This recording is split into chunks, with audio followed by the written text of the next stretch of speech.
आज के इस शुभ अवसर पर हम सभी सर्वप्रथम अपनी करतल ध्वनियों के माध्यम से, अपनी तालियों के माध्यम से स्वागत करते हैं, अभिनंदन करते हैं माननीय राज्यपाल उत्तराखंड लेफ्टिनेंट जनरल सेवानिवृत्त श्री गुरमीत सिंह जी का। वे हमारे साथ मंच पर पधार रहे हैं। एक बार पुनः जोरदार तालियों से उनका स्वागत है, अभिनंदन है। सभी से निवेदन है कृपया सावधान की मुद्रा में आ जाएं। राष्ट्रगान प्रारंभ। जन गण मन अधिनायक जय हे भारत भाग्य विधाता। पंजाब सिंध गुजरात मराठा द्राविड़ उत्कल बंगा। विंध्य हिमाचल यमुना गंगा उच्चल जलधि तरंगा। तब शुभ नामे जागे तब शुभ आशीष मांगे। गाहे तब जय गाथा जन गण मंगलदायक जय हे भारत भाग्य विधाता। जय हे जय हे जय हे जय जय जय जय हे। माननीय मुख्य अतिथि महोदय से निवेदन कृपया देव मंच की ओर पधार कर आज के इस कार्यक्रम का दीप प्रज्वलन के माध्यम से शुभारंभ करें। आइए हम सभी अपने भावों के साथ इस क्रम में जुड़ते हैं। दीप प्रज्वलन। ओम अग्नेय सुपथाराय अस्मान् विश्वानि देवयुनानि विद्वान्। युयोधस्मज्जुहुराणमेनो भूयिष्ठां तेन मौक्तिं विधेम। पूज्य गुरुवर परम वंदनीय माता जी माँ गायत्री। ध्यान मूलम गुरुर्मूर्तिं पूजा मूलम गुरुपदं। मंत्रमूलं गुरुर्वाक्यं मोक्षमूलं गुरु कृपा। मोक्षमूलं गुरु कृपा। देव संस्कृति विश्वविद्यालय के पावन प्रांगण में शांति कुंज हरिद्वार नवयुग की गंगोत्री 21वीं सदी की गंगोत्री के पावन प्रांगण में अखंड दीपक शताब्दी समारोह सक्रिय कार्यकर्ता सम्मेलन के शुभ अवसर पर हम सभी यहाँ पर एकत्रित हैं। कार्यक्रम के अगले क्रम में हम सभी अपने स्थान पर खड़े रहेंगे और देव संस्कृति विश्वविद्यालय के कुल गीत का गान हम सभी अपने स्थान पर खड़े खड़े करेंगे। कुल गीत प्रारंभ।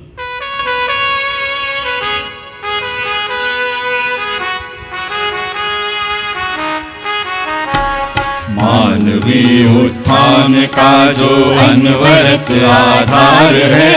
मानवीय उत्थान का जो अनवरत आधार है। देव संस्कृति विश्वविद्यालय सृजन का द्वार है। देव संस्कृति विश्वविद्यालय सृजन का द्वार है।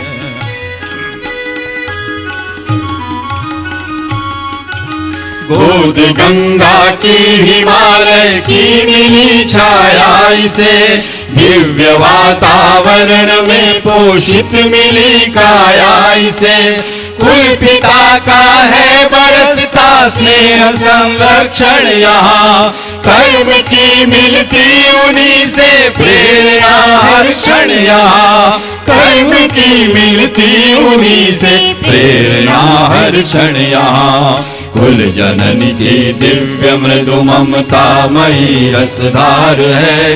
देव संस्कृति विश्वविद्यालय सृजन का द्वार है। देव संस्कृति विश्वविद्यालय सृजन का द्वार है।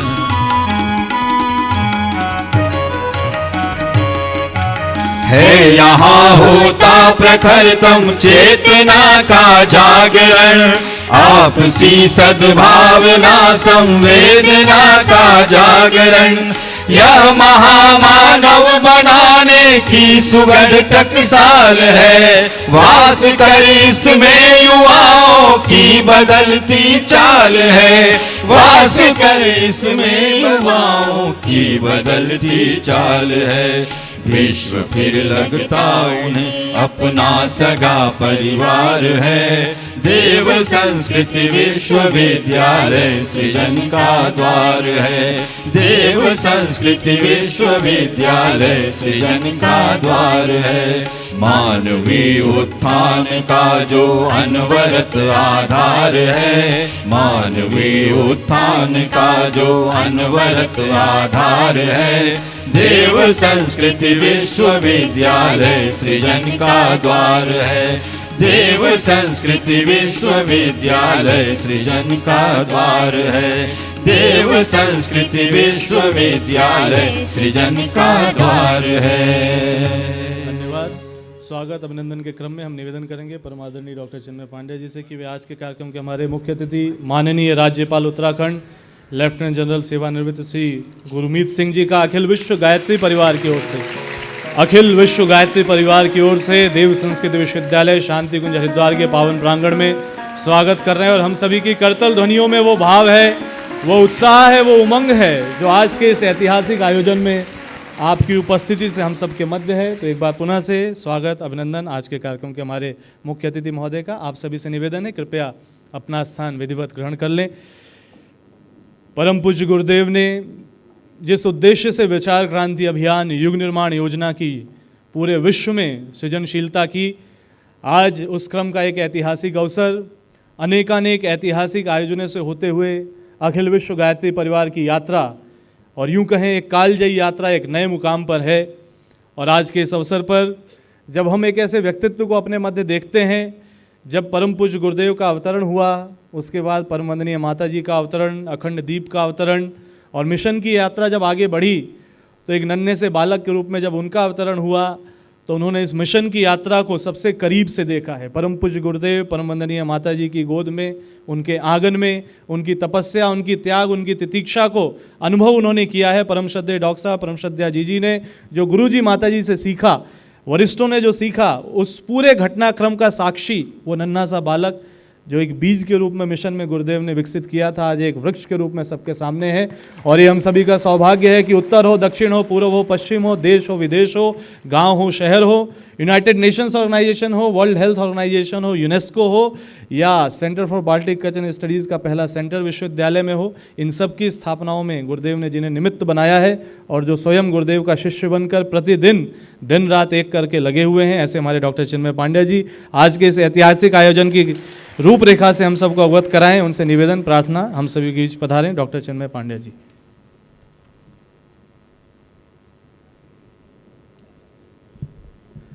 बहुत धन्यवाद गोपाल। मित्रों, परम पूज्य गुरुदेव परम वंदनीय माता जी की दिव्य उपस्थिति को साक्षी मानते हुए माँ गायत्री के पावन मंत्र के साथ मैं अपनी बात को आरंभ करना चाहता हूँ। माँ गायत्री का ये पावन मंत्र आत्मिक श्रद्धा की अभिव्यक्ति का मंत्र है। इस संसार में अनेकों तरह की शक्तियाँ हैं, सामर्थ्य हैं, बल हैं, संपदाएं हैं, पर उन सब की अपनी एक समय सीमा निर्धारित है। शरीर व्यक्ति का कितना भी बलशाली क्यों न हो, एक न एक दिन तो थक ही जाता है। संपत्ति कितनी भी हो, एक न एक दिन तो चुक ही जाती है। सिर्फ श्रद्धा ऐसी है जिसमें व्यक्ति के पास खोने के लिए कुछ है ही नहीं, क्योंकि वहाँ पर मिलता ही खोने के बाद है। जिसने अपने को खो दिया वो ईश्वर को पाने का अधिकारी बन जाता है। जो शून्य हो गया वो अनंत हो जाता है। जो बूंद सागर में मिल गई फिर वो सागर ही कहलाती है।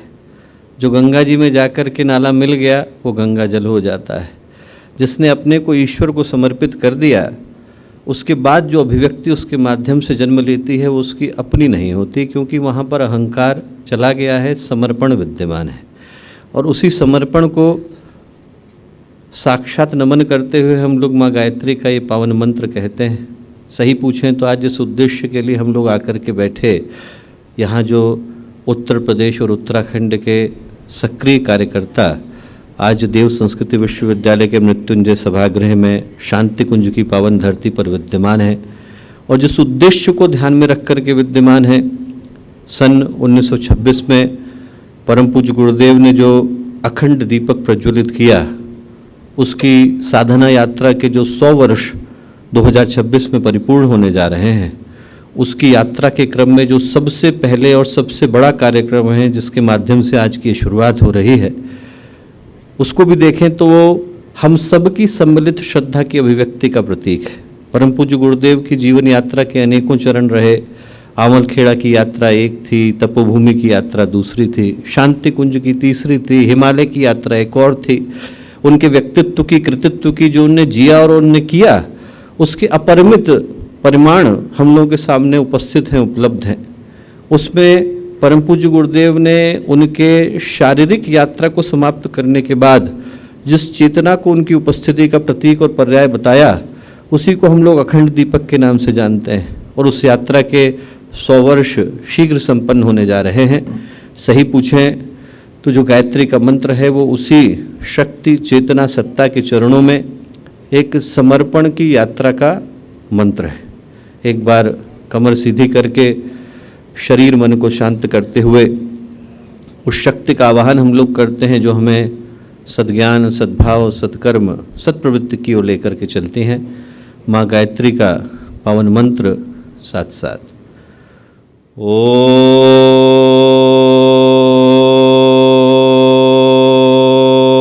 भूर्भुवः स्वाहा तत्सवितुर्वरेण्यं भर्गो देवस्य धीमहि धियो यो नः प्रचोदयात्।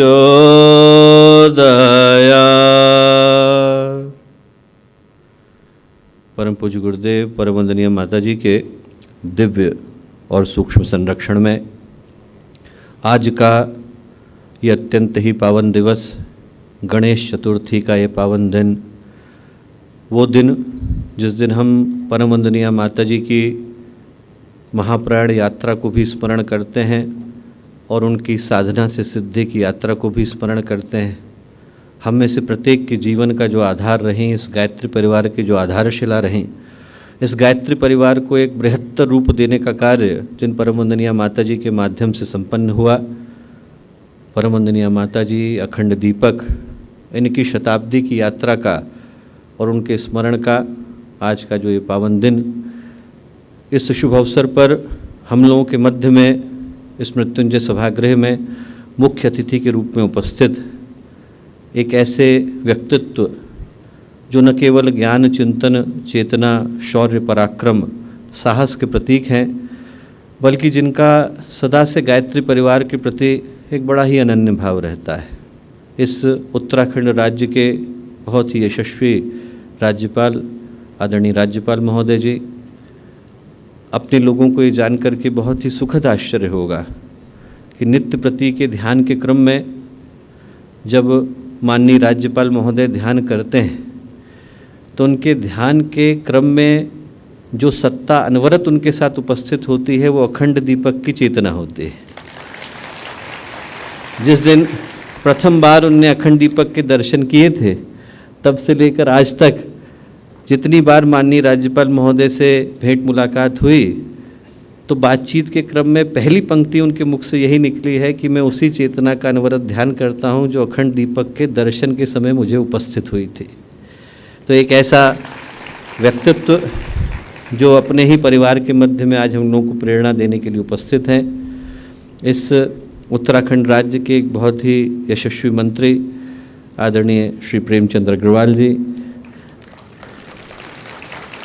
माननीय कुलपति जी आदरणीय ओम प्रकाश शर्मा मामा जी, यहाँ उपस्थित उत्तर प्रदेश और विभिन्न स्थानों से आए गायत्री परिवार के सभी कार्यकर्तागण, देव संस्कृत विश्वविद्यालय शांति कुंज हरिद्वार, विभिन्न स्थानों से उपस्थित सभी वरिष्ठ सम्मानित हम लोगों के कार्यकर्ता भाई बहन, प्यारे भाइयों बहनों, and there are also some friends sitting here from Latvia, so our dear friends coming from Latvia all the way, Arnis and Anurag, प्यारे भाइयों बहनों और प्यारे मित्रों, आज एक बड़े ही अद्भुत अवसर पर यहाँ उपस्थित हो पाने का सौभाग्य हम लोगों को मिला है। पुराणों में एक कथा आती है जिसको हम मत्स्यावतार की कथा के नाम से जानते हैं। भगवान ब्रह्मा तपस्या करने को निकले तो कहते हैं कि उनके कमंडल के अंदर एक मछली कहीं से आ गई और देखते देखते वो मछली जो थी उसने पूरे कमंडल को अपने आकार के रूप में अपने पूरे शरीर के अंदर धारण कर लिया। जब वो कमंडल उनके सामने छोटा पड़ने लगा तो भगवान ब्रह्मा ने लिया, कमंडल से निकाल करके उसको कुंड में छोड़ा, और जब वो कुंड भी छोटा पड़ने लगा तो भगवान ने कुंड से निकाला, सरोवर के अंदर छोड़ा, और देखते देखते वो सरोवर भी जब छोटा पड़ने लगा तो भगवान ने सरोवर से निकाल करके उनको सागर में छोड़ा, और जब उस मत्स्य के लिए, मछली के लिए वो सागर भी छोटा पड़ने लगा तो भगवान ने उनको सिर झुका करके नमन किया, उनको मत्स्यावतार कह करके पुकारा और उनके अनुसार सृष्टि की व्यवस्था को चलाने का निर्णय लिया। आज जब हम लोग परम पूज्य गुरुदेव की साधना की यात्रा के इन 100 वर्षों के अंतिम परिणाम की ओर बढ़ रहे हैं, और जब मैं हम कह रहा हूँ तो हम का अर्थ गायत्री परिवार मात्र नहीं है, क्योंकि गुरुदेव की तपस्या के प्रकाश क्षेत्र में, प्रभाव क्षेत्र में, परिधि के अंदर, उसकी सामर्थ्य के अंदर न केवल गायत्री परिवार आता है बल्कि पूरा का पूरा विश्व ही समा जाता है। वो जो साधना यात्रा है जिसके प्रभाव को हम लोग अंतिम चरण की ओर बढ़ता हुआ देख रहे हैं, तो कई बार जब मन में वो उस महोत्सव का महोल्लास उफनता है, उमड़ता है, तो सहज ही ये भाव होने लग जाता है कि हम लोग भी उसी अवतार यात्रा के सहचर बन गए। एक मत्स्यावतार हमारी आंखों के सामने भी घटा है, और वो परम पूज्य गुरुदेव की गायत्री महाविद्या की महासाधना के, महाअनुष्ठान के महाविस्फोट के रूप में घटा है। यदि हम लोग ध्यान से देखें तो अभी 100 वर्ष भी नहीं हुए हैं। इन 100 वर्षों के अंदर जब परम पूज्य गुरुदेव ने आवल खेड़ा की उस पूजा की कोठरी से एक अखंड दीपक का प्रज्वलन किया, तो सही पूछें तो वो गुरुदेव के साधना भवन का भूमि पूजन था। उस दिन से जो यात्रा शुरू हुई थी वो 200 रुपये की कुल जमा पूंजी से शुरू हुई यात्रा, 200 अखंड ज्योति पत्र पत्रिकाओं के प्रकाशन से प्रारंभ हुई यात्रा, वो देखते देखते जब आमल खेड़ा के कमंडल के लिए छोटी पड़ने लगी तो गुरुदेव ने उस गायत्री परिवार को वहाँ से निकाला और ऋषि दुर्वासा के कुंड में ले जाकर गायत्री तपोभूमि में छोड़ दिया। और जब लगा कि वो कुंड भी छोटा पड़ने लगा तो गुरुदेव ने वहाँ से निकाला और उसे ला करके शांति कुंज में सप्त सरोवर में छोड़ दिया। और देखते देखते जब वो सप्त सरोवर का क्षेत्र भी गायत्री परिवार के लिए छोटा पड़ा तो गुरुदेव ने सप्त सरोवर से निकाला और ले जाकर के विश्व मानवता को समर्पित कर दिया, और आज वो पूरे के पूरे महासागर में बदल चुका है। करोड़ों गायत्री परिजनों के रूप में, 5000 से ज़्यादा प्रज्ञा संस्थानों के रूप में ऐसा लगता है कि गुरुदेव की वो जो साधना थी वो आज की तारीख में एक मत्स्यावतार का रूप ले चुकी है। और वो छोटी घटना नहीं, उसको हम साधारण घटना कह करके नहीं पुकार सकते। आप जरा सोच करके देखें कि यदि भगवान का सर पर हाथ न हो और ईश्वर का साथ न हो तो ऐसी घटना को घटाने में सैकड़ों वर्ष लग जाते हैं। एक परिवार को व्यक्ति संभाल करके नहीं रख पाता है, 4 लोगों को बांधे रखने में व्यक्ति के हाथ पैर कांप जाते हैं। और जब हम करोड़ों लोगों को एक ही उद्देश्य के लिए समर्पित पाते हैं, एक ही शक्ति के लिए समर्पित पाते हैं, एक ही धागे से बंधा हुआ पाते हैं, तो ऐसा लगता है कि हम लोग किसी ईश्वरीय चेतना के, किसी अवतारी चेतना के, अवतारी योजना के सहभागी बन गए हैं। एक ऐसे भाव का उदय मन के अंदर होता है कि लगता है कि हमारे जीवन का न जाने वो कौन सा सौभाग्य था जो पूज्य गुरुदेव और वंदनीय माता जी से जुड़ने का, मिलने का, उनके साथ अंग बन पाने का अवसर हमको मिला। ये साधारण घटना नहीं है, क्योंकि ये योजना ईश्वर की योजना है। मैं घटना सुनाता हूँ कि स्वामी रामकृष्ण परमहंस के समय में केशव चंद्र सेन थे, बड़े प्रतिष्ठित व्यक्ति थे, उस समय के ब्राह्म समाज के अध्यक्ष हुआ करते थे। इतने ज़्यादा प्रतिष्ठित थे कि अंग्रेज सरकार ने उस समय में उनको गवर्नर के बराबर की उपाधि दी हुई थी। जब कहते हैं किंग जॉर्ज भारत आए तो अपनी ओर से 2 ही 3 लोगों से मिले, उनमें से एक केशव चंद्र सेन थे। बहुत ही प्रतिष्ठित थे, हर कोई उनको जानता था, सैकड़ों उनके केंद्र थे। स्वामी रामकृष्ण परमहंस से मिलने के लिए गए। जब मिलने के लिए गए तो उनके 200 सहयोगियों में से एक सहयोगी जो थे उनका नाम था नरेंद्र, जो बाद में चल के विवेकानंद कहलाए। और जब विवेकानंद उस समय उनके साथ गए तो उनके मन में कोई बड़ा भाव नहीं था।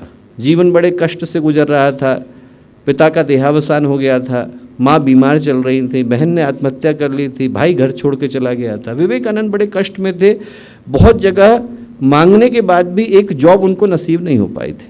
इतने कष्ट के मध्य में विवेकानंद ये सोच करके गए कि इतने बड़े व्यक्ति हमारे गुरु से मिलने के लिए जा रहे हैं, क्या पता सिफारिश कर दें तो मेरी जॉब लग जाए। इस भाव के साथ गए और जब गए तो स्वामी रामकृष्ण परमहंस ने केशव चंद्र सेन को ऊपर बिठाया कुर्सी के ऊपर और ज़मीन पर जाकर विवेकानंद के साथ बैठ गए। लोगों को लगा कि शायद पहचान नहीं पाए, तो लोगों ने इशारा किया कि साहब अध्यक्ष तो वहाँ बैठे हैं। तो फिर स्वामी रामकृष्ण परमहंस बोले, उधर दीपक जल रहा है, यहाँ पर सूरज उगने वाला है, मैं सूरज के पास आकर के बैठा। केशव चंद्र सेन को भरोसा नहीं हुआ। केशव चंद्र सेन ने पूछा कि ऐसा क्यों कह रहे हैं? तो स्वामी रामकृष्ण परमहंस बोले कि केशव एक बात बता, जो तू कर रहा है वो करने के लिए तुझे भगवान का आदेश मिला है? बोले नहीं मिला। फिर कैसे चलेगा? उन्होंने पूछा। बोले चलता वही है जिसके सिर पर भगवान का हाथ होता है। बोले ये वाला चलेगा, और चलेगा नहीं दौड़ेगा। और जिस समय में उनने विवेकानंद की ओर इशारा किया, उस समय विवेकानंद को उस कक्ष में बैठे लोग नहीं जानते थे और केशव चंद्र सेन को पूरा भारत जानता था। आज कहानी उल्टी है। आज केशव चंद्र सेन का नाम बताने के लिए मेहनत करनी पड़ती है और विवेकानंद को पूरी दुनिया जानती है। चलता वही है जिसके ऊपर भगवान का हाथ होता है। और वो जो घटना उस दिन घटी, वो सही पूछें तो गुरुदेव की यात्रा का भी प्रतीक और प्रमाण है। गुरुदेव ने जब सन 38 में अखंड ज्योति को प्रकाशित करना शुरू किया तो उस समय लोगों ने कहा कि साहब चलेगी नहीं। कैसे चलेगी?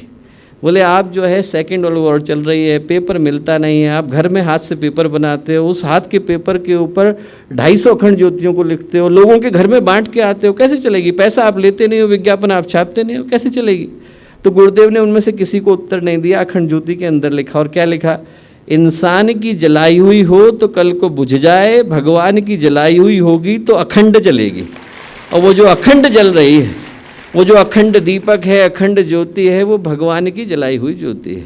हम लोग उस दृष्टि से देखें तो जो आज का दिन है, जब हम लोग उस महायात्रा के लिए संकल्प लेने के लिए आज यहाँ आकर के एकत्रित हुए हैं, तो आज का दिन न केवल सौभाग्य के स्मरण के भाव को लेकर के आया, बल्कि जिम्मेवारी के वर्ण के भाव को लेकर के भी आया। ये याद दिलाता आया कि इस देवासुर संग्राम में दुंदुभी बज चुकी है। हर वो व्यक्ति जो जागृत है, जीवंत है, मूर्धन्य है, जिसके हृदय में समाज के लिए कुछ अच्छा करने का भाव है, उसको अपने अपने अस्त्रों को पैना कर लेने का समय आ गया है। क्योंकि इस बार का जो देवासुर संग्राम है, उसमें युद्ध बाहर नहीं घट रहा है।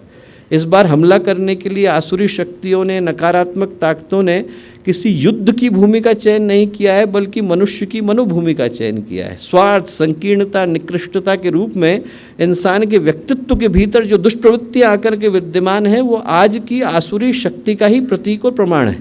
और जो इस बार का युद्ध है, वो बाहर नहीं बल्कि मनुष्य के मन के भीतर लड़ा जाना है। और ऐसे समय में इस अंधकार को दूर करने का काम एक ही शक्ति कर सकती है कि हमारे भीतर प्रकाश का उदय हो। आज स्वार्थ, संकीर्णता, तनाव, दुर्विचार, दुर्भाव के कारण व्यक्ति अपने ही मन के अंदर महाभारत को मचा करके बैठा है। हर व्यक्ति का जीवन कुरुक्षेत्र में बदल गया है, उसे किसी और लंका की आवश्यकता नहीं। एक घटना में कहीं पर पढ़ता था कि एक व्यक्ति था, अध्यापक के रूप में काम करता था। वहाँ पर उसने देखा कि एक बच्चा जो है, उसने सामने सामने चोरी कर ली अपने बगल के विद्यार्थी के पास से। चोरी करी तो टीचर ने एक लप्पड़ लगाया, लेकर के गया पिताजी के पास कि चलो पिताजी से शिकायत करते हैं। पिताजी जो थे बड़े शासकीय अफसर थे, गवर्नमेंट की जॉब करते थे। उनने जैसे ही देखा कि हमारे बच्चे ने चोरी करी, तो उनने भी एक लप्पड़ लगाया। बोले तू चोरी करता है? तेरे लिए तो मैं इतनी अच्छी अच्छी चीज़ें ऑफिस से लेकर के आता हूँ, तब भी तू चोरी करता है। जो टीचर थे उनने हाथ जोड़ा, बोले साहब गलती हो गई, गलती से यहाँ ले आया। क्यों? बोले अरे मैं ये सोच करके लाया था कि ये बच्चा जो है अभाव के कारण चोरी करता है, यहाँ आकर के देख रहा हूँ कि ये स्वभाव के कारण चोरी करता है। बोले आपने तो वातावरण ही ऐसा बना दिया है कि ऐसे में बच्चा चोरी करे नहीं करे, कैसे करेगा? तो जब घर का वातावरण ही विग्रह से भर गया, तो ऐसी स्थिति में व्यक्ति जो है वो अपने जीवन के उद्देश्य को भूल करके बैठ जाता है। कहाँ स्नेह, कहाँ सहयोग, कहाँ सौमनस्य, कहाँ परिवार, कहाँ विश्वास, कहाँ आत्मीयता, कहाँ अपनत्व। रह कहाँ जाते हैं? रहने के लिए तो एक बाड़े के अंदर भैंस और भेड़ भी एक साथ रह लेते हैं, पर मौका आता है तो एक दूसरे को सींग गड़ाए बगैर रहते नहीं हैं। वैसे ही आज इंसानियत हो गई है, रहने को व्यक्ति साथ रह रहा है, मौका मिल जाए तो एक दूसरे का गला दबाए बगैर व्यक्ति रहता नहीं है। ये जो स्थिति है, जिनको हम दुष्प्रवृत्तियों का एक देवासुर संग्राम कह सकते हैं, ये भगवान को स्वीकार नहीं है दोस्तों। जब हमें ही स्वीकार नहीं है तो बनाने वाले को कैसे स्वीकार होगी? वो भी इस दुनिया को बदलना चाहते हैं, और इस दुष्प्रवृत्ति को जड़ से उखाड़ देने के बाद जिन सत्प्रवृत्तियों को लाने का दायित्व सौंपा गया है वो गायत्री परिवार है। जिन आस्थावान परिवारों को, जिन आस्थावान व्यक्तित्वों को ये जिम्मेवारी दी गई है कि इस अंधकार के जाने के बाद उनको प्रकाश के लाने की व्यवस्था बनानी है, सही पूछा जाए तो वही गायत्री परिवार है। कितनी बड़ी जिम्मेवारी है, हम सोच करके देखें। एक गली को साफ करने की जिम्मेवारी नहीं, एक वार्ड को साफ करने की जिम्मेवारी नहीं, एक मोहल्ले को साफ करने की जिम्मेवारी नहीं, एक घर को साफ करने की जिम्मेवारी नहीं, एक जनपद को साफ करने की जिम्मेवारी नहीं, एक राज्य को साफ करने की जिम्मेवारी नहीं, एक देश को साफ करने की जिम्मेवारी नहीं, बल्कि पूरी मानवता के जनमानस का परिष्कार करने की जिम्मेवारी हमको आपको सौंपी गई है। इससे बढ़कर के जिम्मेवारी इस युग में दूसरी मिल नहीं सकती। गुरुदेव ने जब सन 1926 में अखंड दीपक को प्रज्वलित किया तो उद्देश्य यही था कि जब 100 वर्षों की यात्रा हो, इनको हम शतवर्षीय साधना यात्रा कह सकते हैं, और ये जो 100 वर्षों की यात्रा है, इसका उद्देश्य यही है कि धरती के ऊपर जो अंधकार छा गया है वो जाए। 100 वर्षों में अंधकार जाएगा, और जब अंधकार जाएगा तब सवेरा आएगा। सवेरा तो तभी आ सकता है जब अंधकार जा सकता है। रात समाप्ति तब होती है जब भगवान सूर्य का उदय होता है। कोई ये सोचे कि अंधेरा ज़्यादा हो गया है, हम पुलिस को शिकायत करेंगे तो करिए, हम कोर्ट में याचिका डालेंगे तो डालिए। वो डालने से सवेरा नहीं होता। सवेरा होता तभी है जब भगवान सूर्य का उदय होता है, उनकी लालिमा छाती है, और जब तक अंधेरा रहता है तब तक अंधेरे के जितने भी स्वरूप हैं विद्यमान रहते हैं। अंधेरा होता है तो क्या होता है? व्यक्ति भयभीत होता है, रस्सी को सांप समझ लेता है, वो झाड़ी को चुड़ैल समझ लेता है, और पर्दे को भूत समझ लेता है। अंधेरा होता है तो क्या होता है? व्यक्ति भ्रमित होता है, जाना कहीं था पहुंच कहीं जाता है, सिर कहीं टकराता है, पैर कहीं टकराता है। और अंधेरा होता है तो क्या होता है? अंधेरे के प्राणी राज करते हैं। उल्लू है, चमगादड़ है, सांप है, बिच्छू है, इनमें से कोई भी भला नहीं, कोई गाय की तरह से सीधा नहीं।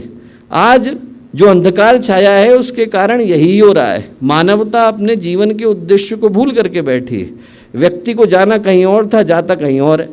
व्यक्ति को करना कुछ और था, करता कुछ और है। व्यक्ति को सोचना कुछ और था, सोचता कुछ और है। व्यक्ति को खाना कुछ और था, खाता कुछ और है। जो जीवन के उद्देश्य है वो पूरी तरह से भ्रमित हो गए हैं। व्यक्ति का चिंतन भ्रमित है अंधकार के कारण। जीवन के उद्देश्य को भूल करके बैठा है अंधकार के कारण। परिवारों के अंदर का प्रेम चला गया अंधकार के कारण। समाज अपने उद्देश्य को भूल करके बैठा है अंधकार के कारण। जाएगा कैसे? प्रकाश के कारण। उस प्रकाश को लाने की जिम्मेवारी गायत्री परिवार की है।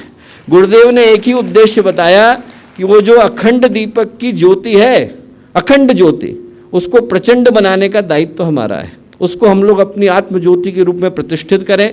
अखंड दीपक के प्रकाश को, उसकी प्रेरणा को अपने व्यक्तित्व के केंद्र में प्रतिष्ठित करें। यहाँ से उस संकल्प को लेकर के जाएं जिसके माध्यम से समाज को जगह पाना संभव हो पाता है। बिल्कुल सीधे सरल स्पष्ट शब्दों में कहें तो समाज का बदलाव तभी संभव है जब परिष्कृत व्यक्तित्व उसको बदलने के लिए आगे निकल करके आते हैं।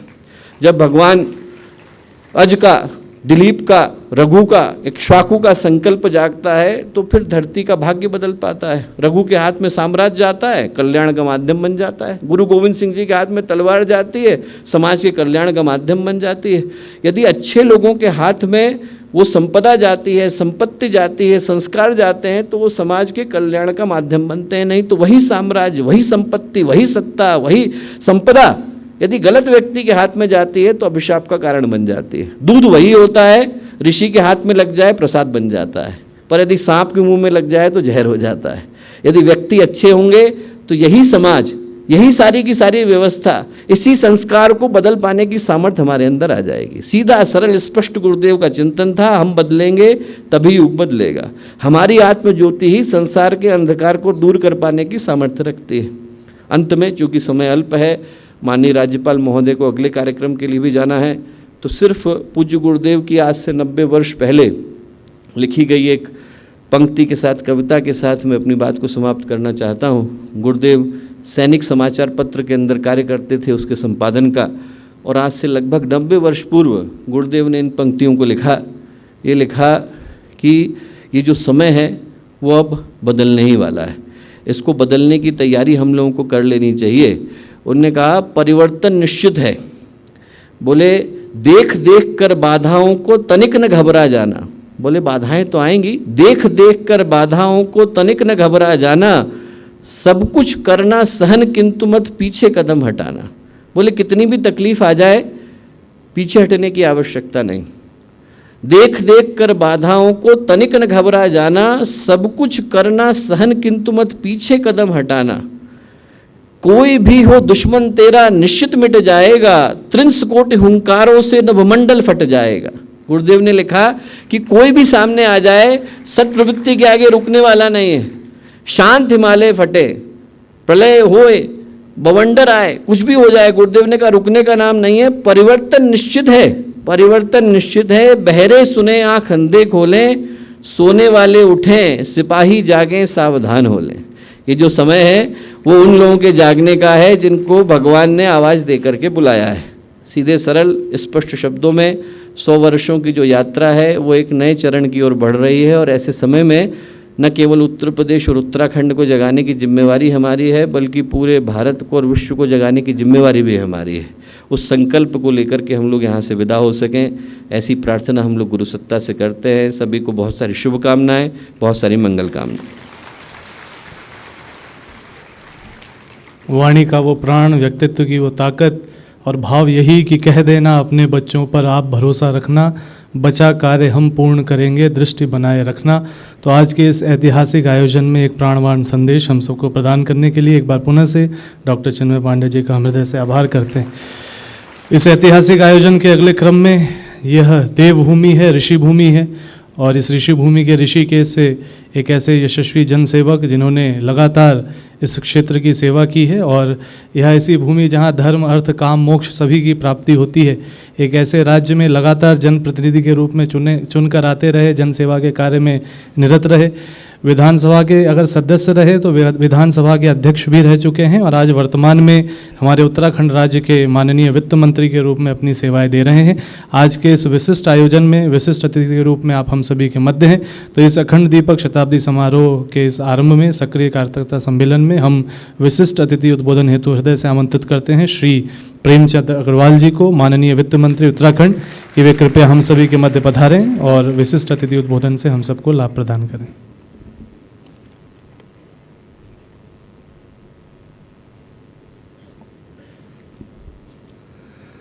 बोले भारत माता की, भारत माता की, भारत माता की, वंदे वंदे वंदे। बहुत बहुत धन्यवाद। अपने इस बहुत ही भव्य और दिव्य कार्यक्रम में उपस्थित हम सभी के मार्गदर्शक, हमारे अभिभावक, और जिनके बारे में अभी बहुत कुछ कहा गया, ये एक सौभाग्य है हम सभी का कि सेना में सेवा देने के बाद, सरहद की रक्षा करने के बाद आज हमारे उत्तराखंड देवभूमि के महामहिम के रूप में आप यहाँ पे हैं। और एक बड़ी बात यह है कि आपको हमारे इस राज्यपाल के रूप में 2 साल हो गए हैं। ऐसे हमारे महामहिम राज्यपाल परम आदरणीय गुरमीत सिंह जी मंच पर विराजमान, इस दिव्य स्थान के देव संस्कृत विश्वविद्यालय के प्रति कुलपति, अभी जिनका बहुत ओजपूर्ण ज्ञानवर्धक उद्बोधन हम सभी ने सुना, ऐसे हम सभी के पूजनीय डॉक्टर पंडिया जी, हमारे इस कार्यक्रम में कुलपति के रूप में आदरणीय शरद जी, आदरणीय डॉक्टर ओम प्रकाश जी, और यहाँ विश्वविद्यालय से जुड़े तमाम मेरे पदाधिकारीगण, अन्य सम्मानित उपस्थिति, और देश भर से नहीं पूरे विश्व भर से आए मेरे इस स्वयंसेवी कार्यकर्ता बंधुओं, वंदनीय मेरी मातृशक्ति। कि मातृशक्ति का आज वर्णन इसलिए कर रहा हूँ कि आज लोकसभा में कुछ बहुत बड़ा बहनों के लिए होने वाला है। बहुत बहुत बधाई दे रहा हूँ क्योंकि ये ऐतिहासिक क्षण भी है आज। सबसे पहले तो मैं अपने आप को सौभाग्यशाली समझ रहा हूँ कि आज ऐसे पुण्य अवसर पर मैं आपके बीच में उपस्थित हूँ। संचालक महोदय ने कहा कि मैं देवभूमि के उस तीर्थ नगरी से प्रतिनिधि हूँ जिसका नाम ऋषिकेश है, और ऋषिकेश से आप जैसे पूज्य लोगों के समक्ष इसलिए आने का मौका मिला क्योंकि ये कार्यक्रम भी उसी और बढ़ता हुआ कदम है जिसकी हम कल्पना करते हैं। और मैं मान के चलता हूँ कि देवभूमि उत्तराखंड जो हिमालय की छाया में है, गंगा जी की गोद में है, और उसी के अंतर्गत ये विश्वविद्यालय पूरे मानवता का, पूरे विश्व का कल्याण करने के लिए काम कर रहा है। मुझे पहले भी आने का मौका मिला, लेकिन इस प्रकार के कार्यक्रम में चूंकि माननीय मुख्यमंत्री जी को आना था, मैं उनकी ओर से भी आपको शुभकामनाएं दे रहा हूं, क्योंकि आज उन्हें किसी कारण से मध्य प्रदेश जाना हुआ तो मुझे आदेश हुआ कि मैं जाके आपको उनकी शुभकामनाएं दूं। तो इसलिए मैं आप सबको बहुत शुभकामनाएं दे रहा हूं, आपका अभिनंदन कर रहा हूं, आपको प्रणाम कर रहा हूं। और मैं धन्यवाद दे रहा हूं डॉक्टर पंड्या जी का भी कि जिन्होंने मुझे इस योग्य समझा कि मैं अपनी बात 2 मिनट के लिए कह सकूं। भाई बहनों, ये बात सच है कि मानवता के कल्याण के लिए हम बहुत काम करते हैं, लेकिन यदि उसमें बीच में स्वार्थ जुड़ जाए तो कल्याण नहीं रहता, वो कहीं और रूप में चला जाता है। लेकिन शांति कुंज देव संस्कृति विश्वविद्यालय जिस प्रकार से एक यात्रा के रूप में जब प्रारंभ हुई, तो डॉक्टर पांड्या ने सही कहा कि उस समय लोगों ने उपहास उड़ाया होगा, और ये बात सच है। किसी अच्छे काम के लिए जाइए तो उसकी आलोचना बहुत होती है, उसके बारे में ये कहा जाता है कि इसका भविष्य होगा कि नहीं होगा। कोई इस प्रकार का काम हो जाए जिसमें विकृति अनेकों हो तो उसमें बिना बुलाए लोग चले जाते हैं, भीड़ हो जाती है। कोई डांस का कार्यक्रम हो, कोई दूसरा कार्यक्रम हो, बिना बुलाए लोग पहुंच जाते हैं। लेकिन ऐसे आयोजनों में निश्चित रूप से आमंत्रण देना पड़ता है, अनुरोध करना पड़ता है, तब लोग आते हैं। लेकिन जिस जगह मैं खड़ा हूं, यहाँ वो लोग बैठे हैं जो त्याग और तपस्या के बल पर यहाँ पर आकर अपने जीवन को धन्य करने का काम कर रहे हैं। ये बात सच है कि ये जगह ऐसी है, तपभूमि ऐसी है। सच पूछे तो यहाँ आके ही अपने आप को धन्य समझता है। मंदिर के बारे में कहा जाता है कि आप मंदिर से बाहर जाइए कि वातावरण दूषित है। जैसे ही आप मंदिर में प्रवेश करते हैं, उस वहाँ की शांति, वहाँ का वातावरण, वहाँ की अनुभूति फिर लगती है कि ये भगवान का मंदिर है, भगवान का ये स्थान है। तो ठीक वही स्थान है जिसे मैं मंदिर के रूप में देख रहा हूँ, जिसे अनेकों लोग आके यहाँ पे एक अलग सा अनुभूति लेके यहाँ से जाते हैं। और हजारों नहीं, लाखों नहीं, करोड़ों लोग आज इस बात से यहाँ से वो ज्ञान, वो तपस्या, वो अध्यात्म, वो सारी चीज़ें लेकर पूरे देश में नहीं, विश्व के अंदर जाके इस बात का जो एक पौधा कभी परम पूज्य ने, गुरुदेव ने लगाया होगा, आज वो पौधा नहीं, वो वट वृक्ष के रूप में हमारे सामने है। और ऐसा वट वृक्ष जिसकी छाया में आज पूरी मानवता आच्छादित दिख रही है। अनेकों लोग मैं इधर देख रहा हूँ, अनेकों लोग इधर देख रहा हूँ, विदेशों से यहाँ पे अनेकों लोग यहाँ पे आए हैं। मैं कह सकता हूँ कि जो हमारी शांति कुंज में प्रज्वलित अखंड ज्योति, अभी एक साधारण ज्योति नहीं है, ये ठीक वैसी है जैसी पारसमणि है। पारसमणि से यदि लोहा टच हो जाए तो वो सोना बन जाता है, और अखंड ज्योति में जो देख ले वो निश्चित रूप से उसका जीवन धन्य हो जाता है। वो निश्चित रूप से बहुत आगे बढ़ने का काम करता है, समाज को आगे बढ़ाने का काम करता है। ये बात ठीक है, आज मानव एक दूसरे से, डॉक्टर पंड्या ने सही कहा कि परिवार में 4 लोग हों, उनकी बात, उनकी सोच, उनका व्यवहार एक दूसरे से क्लैश करता है। एक ही परिवार में कल हम लोग एक कार्यक्रम में, एक विषय के लिए हम बैठे थे, मेरी अध्यक्षता में एक कार्यक्रम चल रहा था, तो विषय वही निकल के आया। यदि हम आरक्षण की बात करते हैं तो एक परिवार में 4 लोग हैं तो वो मतैक्य नहीं होंगे कि मेरे बड़े को इसका आरक्षण का लाभ दे दें। ये होगा क्यों नहीं मुझे, यानी चारों सोचेंगे क्यों नहीं मुझे, यानी सब चाहते हैं कि उसको उसका लाभ मिले। लेकिन मैं देख रहा हूं यहां हजारों लोग जो यहां आए, इनको ये सोच के नहीं आए इनको कुछ लाभ मिलेगा, ये सोच के आए हैं कि हम मानव कल्याण के कुछ काम करेंगे, इसलिए यहां पे कुछ पाने के लिए आएंगे और जनता को और समाज को देने के लिए आए हैं। इसलिए मैं आप सबका बहुत धन्यवाद कर रहा हूं और निश्चित रूप से मैं कह सकता हूं कि इस विचार क्रांति अभियान से जुड़कर आप अपने जीवन को धन्य बना रहे हैं। आप अपने जीवन में जो समाज के लिए आप काम करके अपने जीवन को निखारने का भी काम कर रहे हैं। आप लोगों के बीच में जा रहे हैं, लोगों के बीच में जाएंगे और निश्चित रूप से जो हमारे इस संस्था का एक बहुत प्रसिद्ध नारा है, क्या है कि हम बदलेंगे युग बदलेगा, हम सुधरेंगे युग सुधरेगा। इसका मतलब क्या है कि हम मिलकर सब पूरे विश्व को और समाज को सुधारने का काम करें। यही इसके अंदर सब कुछ समाहित हो जाती है इस एक वाक्य के अंदर। इसलिए मैं आप सभी को जो यहाँ पहुँचे हैं, और निश्चित रूप से आत्म अनुशासन, जैसा मैंने कहा कि हर स्वयंसेवक के लिए बहुत महत्वपूर्ण होता है। अनुशासन यदि नहीं है, आज सेना क्यों हम उसकी महत्ता समझते हैं, क्योंकि सेना के अंदर अनुशासन है। मैं संघ का स्वयंसेवक हूं, संघ को क्यों उच्च कोटि का माना जाता है, आरएसएस को जिसको हम बोलते हैं, क्योंकि उसके अंदर अनुशासन है। और वही स्थिति यहां पे है। यदि आप सबके अंदर अनुशासन है तो निश्चित रूप से जो मैंने नारा जो आपने और हमने दोहराया, तो वो तभी सार्थक होगा जब हम सब अनुशासित और अनुशासन के माध्यम से आगे बढ़ने का काम करेंगे। यही इसका एक हेतु मुझे लगता है। और देखिए, परम पूज्य डॉक्टर पंड्या ने एक विवेकानंद जी के बारे में एक जो बात बताई, और आपने कहा कि उनका नाम नरेंद्र था। एक युग में वो नरेंद्र थे और एक युग में और नरेंद्र हैं जो हमारे देश का मान सम्मान पूरे विश्व के अंदर स्थापित कर रहे हैं।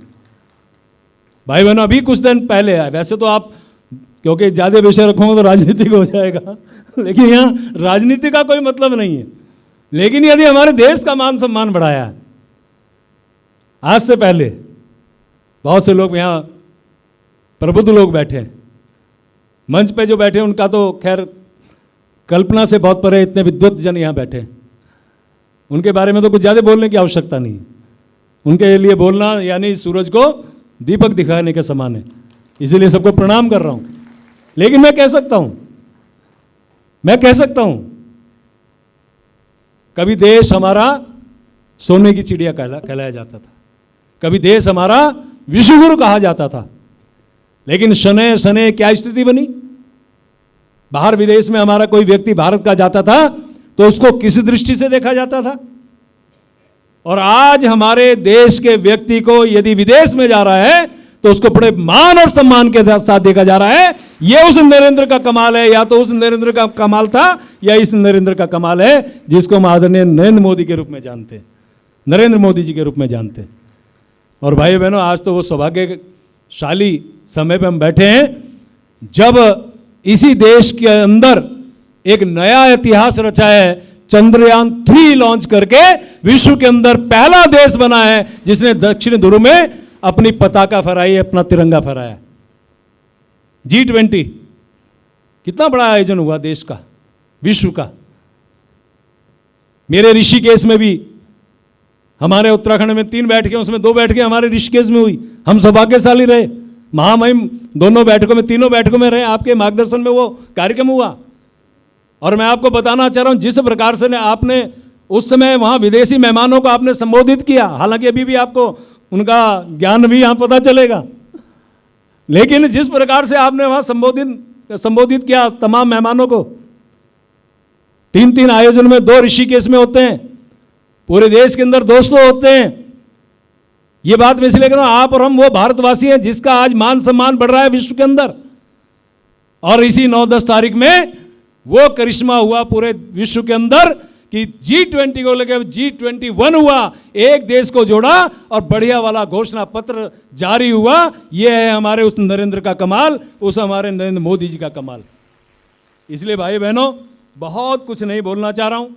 मैं आपको शुभकामनाएं देना चाह रहा हूँ, आपको अभिनंदन करना चाह रहा हूँ और आभार व्यक्त करना चाह रहा हूँ डॉक्टर पंड्या का कि एक बहुत सुंदर मौका इतने लोगों के बीच में मुझे, मेरे जैसे छोटे से कार्यकर्ता को, छोटे से व्यक्ति को आपने प्रदान किया। मैं आपका धन्यवाद कर रहा हूँ। और निश्चित रूप से जैसा मैं देखता हूँ, हमेशा हमारे सामने विडंबना क्या है। हम यहाँ आयोजन में, खैर आप जैसे लोग तो अनेकों लोग ऐसे आए हैं जिन्होंने अब अपना घर बार परिवार सब कुछ तो है, बहुत अच्छा है, उसके बाद भी आपने एक संकल्प लिया कि कैसे मानव कल्याण के लिए काम करें, इसलिए आप आए। मैं आपका अभिनंदन कर रहा हूँ। लेकिन विडंबना क्या है कि इंसान बड़ा हुआ तो बचपन भूल जाता है, इंसान बड़ा हुआ तो बचपन भूल जाता है, शादी हुई तो माँ बाप को भूल जाता है। ऐसे ही है ना। अब हो सकता है अब मैं ना कर रहा हूं, लेकिन अक्सर ऐसा होता है कि इंसान बड़ा हुआ तो बचपन को भूल जाता है, शादी हुई तो माँ बाप को भूल जाता है, बच्चे हुए तो भाई बहन को भूल जाता है। जैसे भी आदरणीय पंड्या साहब कह रहे थे, एक परिवार में 4 है तो आपस में उनके अंदर कटुता आती है कि बच्चे हुए तो भाई बहन को भूल जाता है, अमीर हुआ तो अपने जो गरीब हैं उनको भूल जाता है। यानी कि हर दृष्टि से कहीं ना कहीं वो एक दूसरे को छोड़ता हुआ चला जाता है। लेकिन अमीर हुआ तो अपने जो गरीब हैं उनको भूल जाता है, और जब वृद्ध हुआ तो उसे भूला हुआ याद आता है कि मैंने क्या किया। इसलिए भाई बहनों, ये वो स्थान है जहां पे भूलने की आवश्यकता नहीं है। हर कदम पे आपको ये वो चीज यहां पे मिल रही है जिसमें ना इसमें बचपन, ना बड़े होने के बाद बचपन भूलने की आवश्यकता है, ना शादी होने के बाद माँ बाप को भूलने की आवश्यकता है, ना बच्चे होने के बाद अपने भाई बहन को भूलने की आवश्यकता है। और अमीर तो क्या, आप जैसे तो अमीर पहले से हैं, क्योंकि अमीर आज वो नहीं है जिस पे पैसा है। अमीर आज वो है जिसके अंदर ज्ञान है, जिसके अंदर तप है, जिसके अंदर तपस्या है, जिसके अंदर योग है, जो निरोग है, आज वो अमीर है। इसलिए ऐसे तमाम महाभूत जो हमारे महानुभाव यहाँ हैं, मैं सबको प्रणाम करते हुए, क्योंकि ये देवभूमि उत्तराखंड और उस के अंदर आपका आना ये अपने आप में एक बड़ी बात है। जैसे मैंने कहा इस स्थान पे आना ये बड़ी बात है, उसमें भी उत्तराखंड में आना ये बड़ी बात है, क्योंकि उत्तराखंड देवभूमि है जहाँ 4 धाम हमारे बीच विराजमान है, जहाँ पे गंगोत्री यानी गंगा जहाँ से जिसका उद्गम स्थल है, यमुनोत्री यानी जहाँ से यमुना जी का उद्गम स्थल है, और जहाँ पे हमारे गुरु गोविंद सिंह जी महाराज जहाँ पधारे यानी उनका आश्रय यहाँ पे है। इसका मतलब ये है सभी धर्मों का आश्रय हमारे उत्तराखंड में है। उस तपोभूमि की तरफ से मैं आपका अभिनंदन और धन्यवाद करते हुए अपनी वाणी को विराम दे रहा हूं। जय हिंद, जय भारत। हमारे कार्यक्रम के विशिष्ट अतिथि माननीय वित्त मंत्री उत्तराखंड श्री प्रेमचंद अग्रवाल जी का एक बार पुनः से हम सभी धन्यवाद करते हैं इस विशिष्ट संबोधन के लिए। आज का एक ऐतिहासिक आयोजन, और इस ऐतिहासिक आयोजन में हम सभी का परम सौभाग्य कि एक ऐसे व्यक्तित्व जिनकी पीढ़ियां राष्ट्र यज्ञ में आहुति दे रही हैं, पीढ़ियां राष्ट्र की सेवा में सेना के क्षेत्र में अपने आप को लगा रही हैं, एक ऐसे व्यक्तित्व जिन्होंने अपने जीवन में सेना की सेवा 4 दशक से ज़्यादा की, सेना के सर्वोच्च पदों को सुशोभित किया, और चाहे उत्तर हो चाहे पूर्वोत्तर हो, ऐसे हिमालयी क्षेत्र जो देश के लिए बड़े क्रूशियल होते हैं, क्रिटिकल होते हैं, उसको संभालने का कार्य ईश्वरीय सत्ता ने उनके माध्यम से करवाया। आज ये हम सभी का परम सौभाग्य है कि वो हमारे देव संस्कृति विश्वविद्यालय शांति कुंज हरिद्वार के प्रांगण में आयोजित हो रहे अखंड दीपक शताब्दी समारोह सक्रिय कार्यकर्ता सम्मेलन के मुख्य अतिथि हैं। सर्वोच्च सम्मान उनको मिले हैं, लेकिन उनके व्यक्तित्व की जो आध्यात्मिकता है, उनको जो एक बार देख ले, उनको जो एक बार सुन ले, उनके माध्यम से जो राष्ट्र प्रेम की भावना वो जन जन में आरोपित करते हैं, ऐसे व्यक्तित्व के धनी माननीय राज्यपाल उत्तराखंड लेफ्टिनेंट जनरल सेवानिवृत्त श्री गुरमीत सिंह जी को इस ऐतिहासिक आयोजन में हम सभी को संबोधित करने के लिए हम सभी अपनी करतल ध्वनियों के माध्यम से श्रद्धानाथों आमंत्रित करते हैं कि वे कृपया इस ऐतिहासिक अवसर पर हम सभी को संबोधित करें।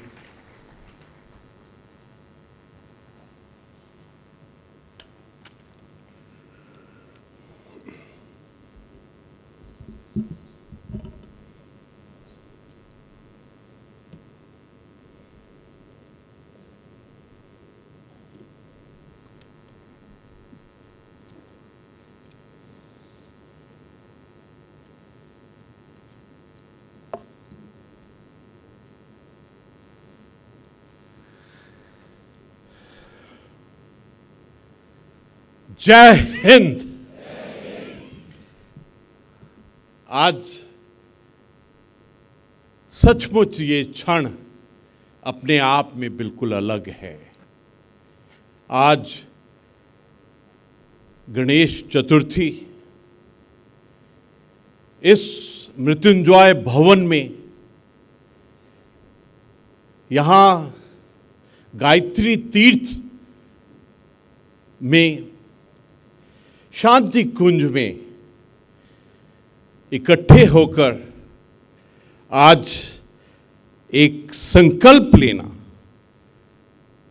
कि किस प्रकार से अखंड दीपक शताब्दी समारोह, और इस क्षण पर एक शिव जी के त्रिशूल के रूप में ये संकल्प लेना कि अगले 3 साल, जब तक की शताब्दी सेंटेनरी होगी, उस वक्त तक क्या कार्य करना है, ये अपने आप में एक बहुत शुभ सोच, विचार और धारणा है। आज गणेश चतुर्थी है, तो अंदर से ही दिल करता है कि ये जो संकल्प लिया है, क्योंकि कर्ता धर्ता तो वही है, गणेश जी को, उनके मंत्र को अपने आत्मा पर सार करना। ओम नमस्ते गणपत्याय तत्मेव केवलम कर्त्यासे, तत्मेव केवलम धर्त्यासे, तत्मेव केवलम हर्त्यासे। ओम नमो नमः। ये गणेश जी का आशीर्वाद, क्योंकि the lord of initiation and lord of innocence is lord Ganesh ji. जब मैं इस भवन में आता हूं तो मुझे तो ये मंदिर और आप सब की आत्माओं का एक ऐसी वाइब्रेशंस आती हैं। एक सच कहूं तो मैं हर वक्त, जब से मैंने अखंड ज्योति के दर्शन किए हैं, मैं जब भी गायत्री मंत्र का उच्चारण करता हूं तो उसी को मद्देनजर करके करता हूं। न जाने क्यों ऐसा लगता है कि अखंड ज्योति में जो अखंडता है, जो दिव्यता, भव्यता, शुद्धता और पवित्रता है, अपने आप में वो अलग है। मुझे अंदर से ही, आत्मा से ही ऐसा दिल कर रहा है कि मैं भी सब मिलकर एक गायत्री मंत्र का उच्चारण करेंगे।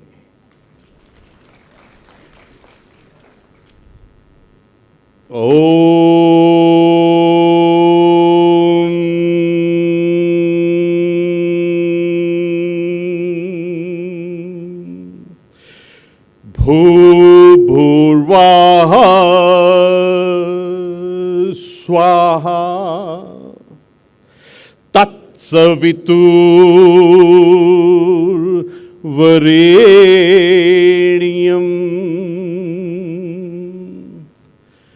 भर्गो देवस्य धीमहि धियो यो ने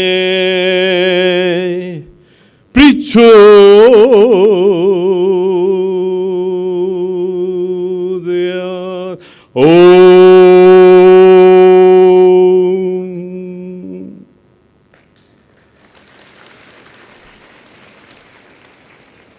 एक मंत्र का उच्चारण करते हुए एक साइंटिफिक ऊर्जा, एनर्जी, इंस्पिरेशन, मोटिवेशन का अनुभव होता है।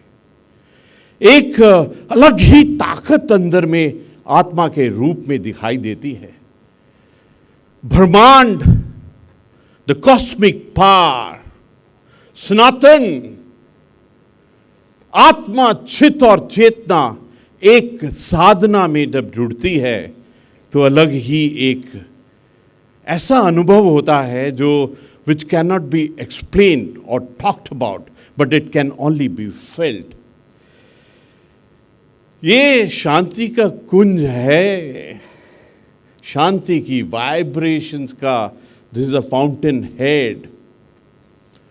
मैं जब पहले शांति मंत्र करता था अपने ही स्टाइल में, क्योंकि जब भगवान की, प्रभु की स्तुति करते हैं तो अपने ही स्टाइल में एक पर्सनल इक्वेशन के साथ करते हैं. जब मैं डॉक्टर चिन्मैया जी कुछ दिन पहले जब एक बहुत ही शुभ हवन किया था, तो मेरे को उन्होंने मेरे मंत्र के अंदर में 2 ज्ञान दिए, और मैं अपने आप में उन 2 परिवर्तन से एक अलग ही अनुभव हुआ.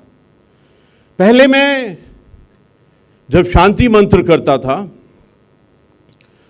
तो अपने आप को पूरी प्राकृतिक की से रिलेट करता था, और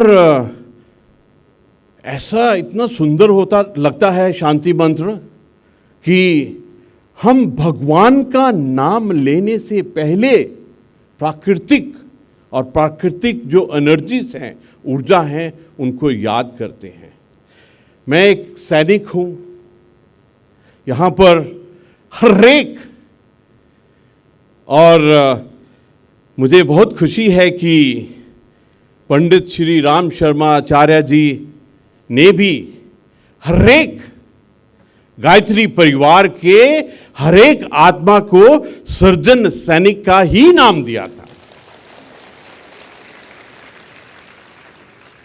सच कहूं तो सबसे पहला कार्य जो आज किया, जो कुल गीत गाया, और उसमें उसकी शुरुआत ही इतनी सुंदर है. अगर ताली मारनी है ना तो जोर से मारिए.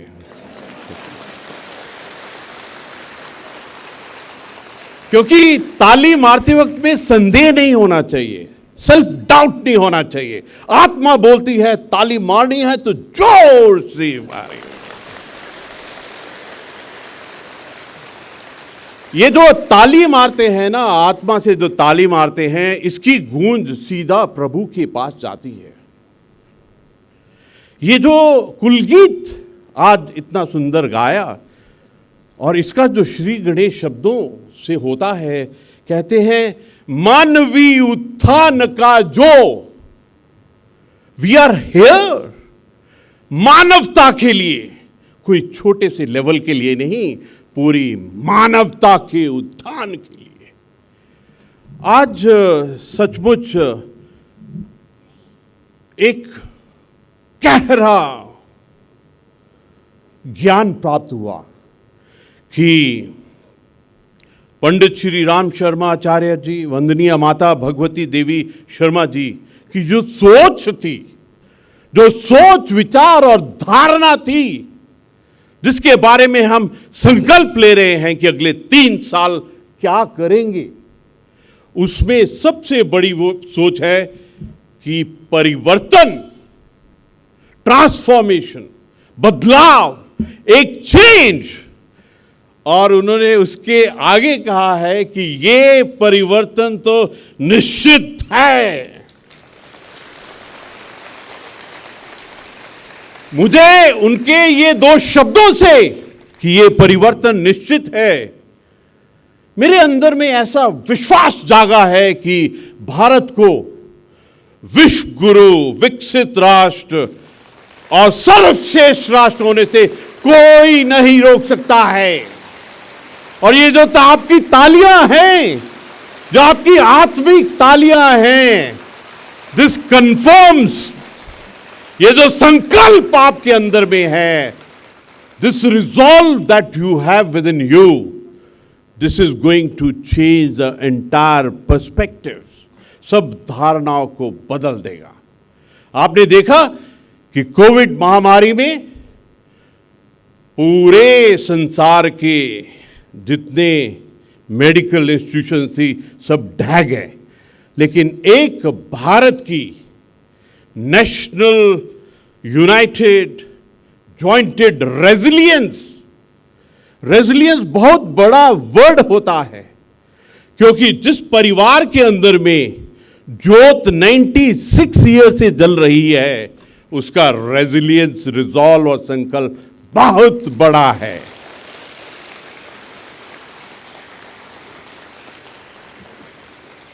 आज जिस प्रकाश की हम बात कर रहे हैं, जिस अखंडता की हम बात कर रहे हैं, जिस संकल्प और बदलाव की बात कर रहे हैं, आप इस परिवार में सबके सब उसके सबसे बड़े मेंबर हैं। और आपकी आत्माएं, मुझे कोई शक नहीं है कि आपके सोच विचार धारणा, आपकी आत्मा का संकल्प भारत को विश्व गुरु के स्थान पर ही लेके जाए। मैं कभी कभी सोचता हूं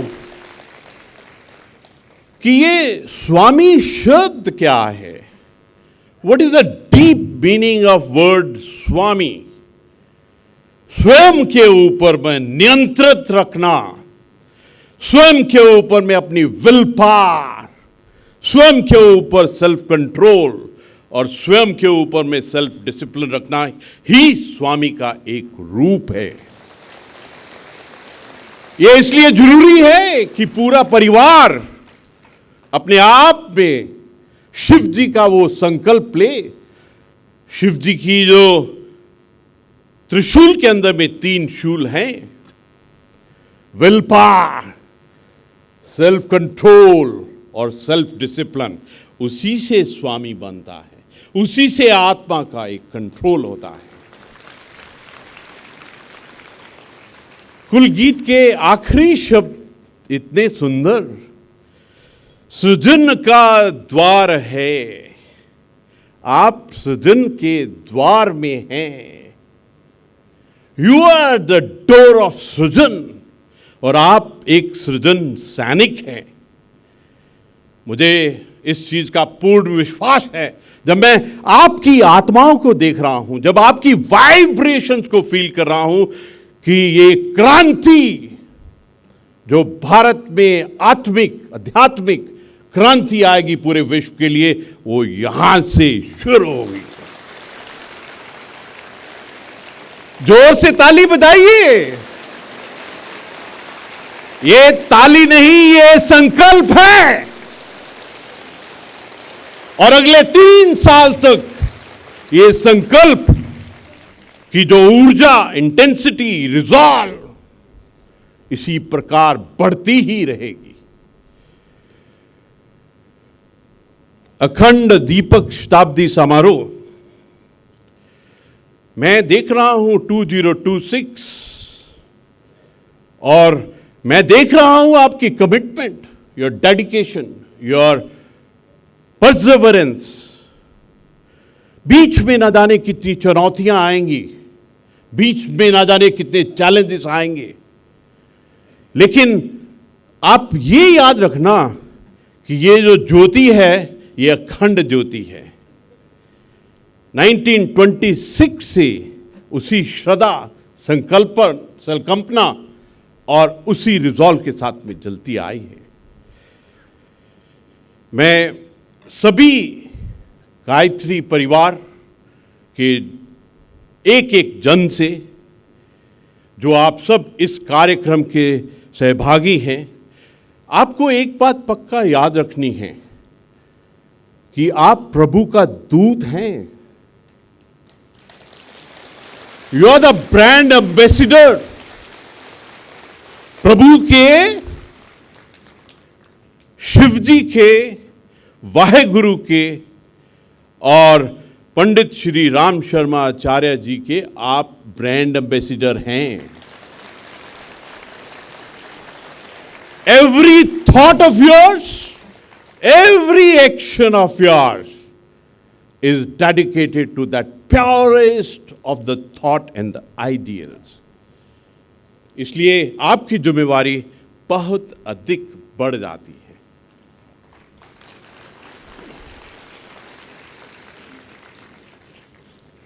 मुझे पूर्ण विश्वास है कि गुरुदेव की साधना और संकल्पों के अनुरूप आज मुझे एक बहुत सुंदर वर्ड लगा है, न जाने क्यों अंदर से इतनी हर्ष उल्लास हो रहा है। ये जो युग का परिवर्तन होने वाला है, ये जो युग का निर्माण और उस निर्माण की जो योजना बनाई है, आप सब, हम सब की आत्माएं इसकी साक्षी हैं। Enjoy every moment of it। आप हर एक क्षण का एक, ऐसे कहते हैं कि हैप्पीनेस, हम कहते हैं कि खुश है, बहुत अच्छा है, लेकिन जो ये परिवार है ना, इसके लिए सिर्फ happiness is not good enough. Happiness के बाद में एक थ्रिल, एक जीवन का थ्रिल। हम कहते हैं ना कि आई एम थ्रिल्ड, मालूम नहीं क्यों, बट आई एम थ्रिल्ड। मैं चाहता हूं कि आप एक एक पल का आनंद लें, परम आनंद लें। मैं चाहता हूं कि you live in the moments of ecstasy. Ecstasy को क्या कहते हैं पता नहीं क्या कहते हैं, but you got to be in the state of ecstasy. I want each one of you to be in the state of bliss। परम आनंद की स्थिति में रहिए।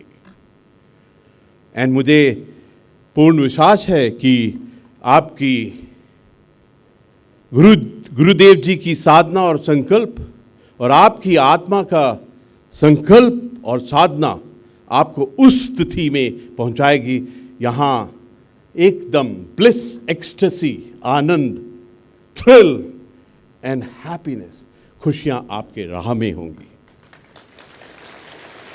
You know one thing is definite, एक चीज पक्का है, प्रभु इस चीज का साक्षी है कि महापुरुषों के संकल्प कभी भी व्यर्थ नहीं जाते हैं, कभी भी व्यर्थ नहीं होते हैं।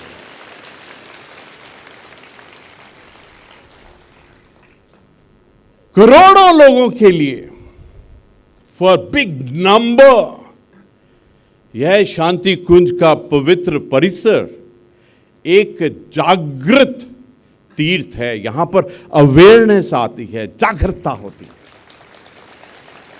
आप इस जागरूकता को अनुभव कीजिए और इसको अनुभव करने के लिए अपनी आत्मा के लेवल के ऊपर में, आत्मा के स्तर के ऊपर में उसको फील कीजिए।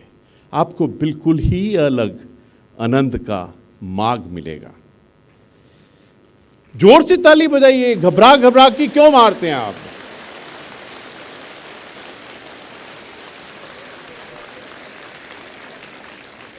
यह तीर्थ, यह शांति कुंज पूज्य गुरुदेव वंदनीय माता जी की साधना और तपस्या का ही परिणाम है। मुझे गुरुदेव जी की एक बात बहुत अच्छी लगती है।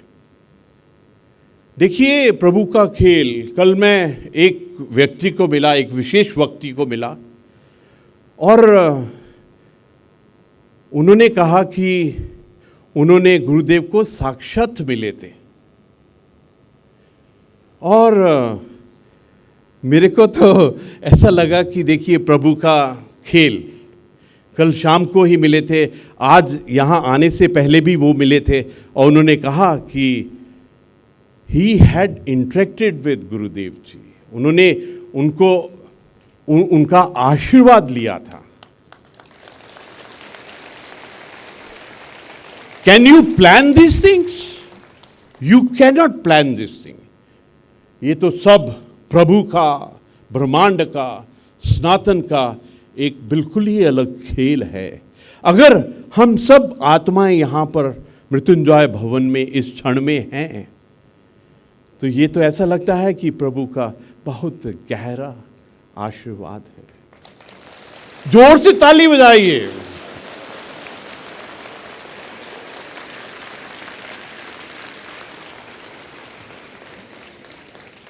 जो गुरुदेव जी ने हमको राह दिखाई, जो सोच विचार हमको दिए। हाँ, मैं बात कर रहा था गुरुदेव जी की, एक जो उनका एक पैशन था जो मुझे बहुत अच्छा लगता है। वो हर वक्त लिखते रहते थे, हर वक्त अपनी कॉपी के ऊपर में, अपने कागज के ऊपर में हर वक्त लिखते रहते थे। क्योंकि ये जो व्यक्ति जिनको मैं कल मिला था, उन्होंने भी मेरे को कहा कि गुरुदेव जी में एक बहुत बड़ी वो थी, हर वक्त लिखते रहते थे। वो किसके लिए लिखते थे? उन्होंने जो कुछ भी लिखा है उसको पढ़ना, उसका अध्ययन करना, उस विचार को फील करना, उस विचार को समझना हमारे लिए एक बहुत बड़ा वरदान होगा।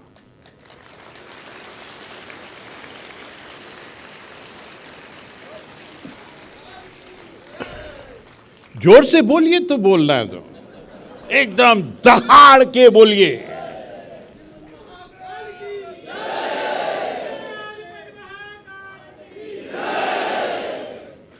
और जोर से बोलिए।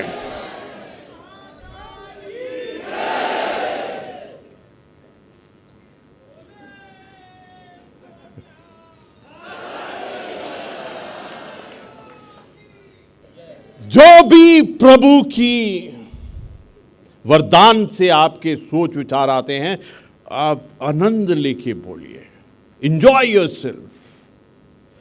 मैं चाहूंगा कि जो भी आपके मस्तिष्क में, आपकी आत्मा में शुभ विचार आते हैं, अवश्य उसको लिख लीजिए करिए। ये गुरुदेव जी से सीखने की जरूरत है हमको कि we must keep a notebook, copy with अस।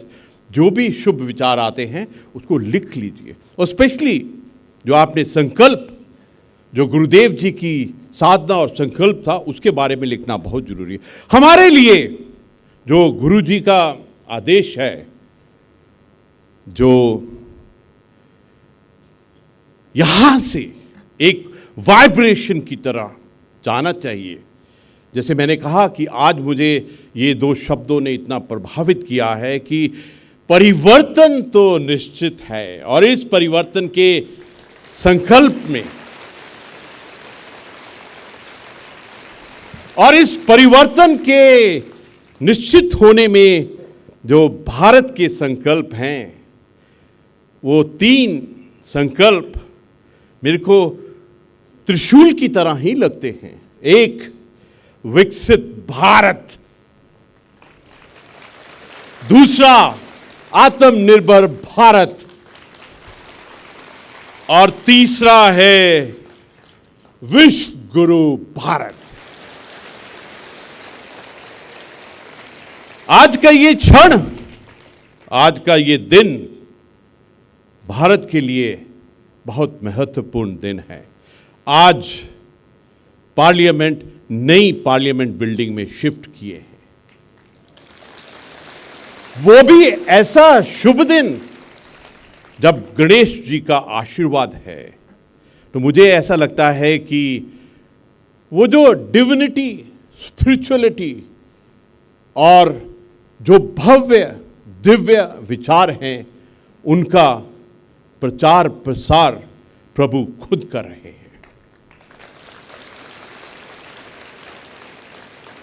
आपका ये संकल्प होना चाहिए, ईच वन ऑफ यू, आपका ये रिजॉल्व होना चाहिए कि पूज्य गुरुदेव की यो युग निर्माण योजना है, आप सब उसके भागीदार।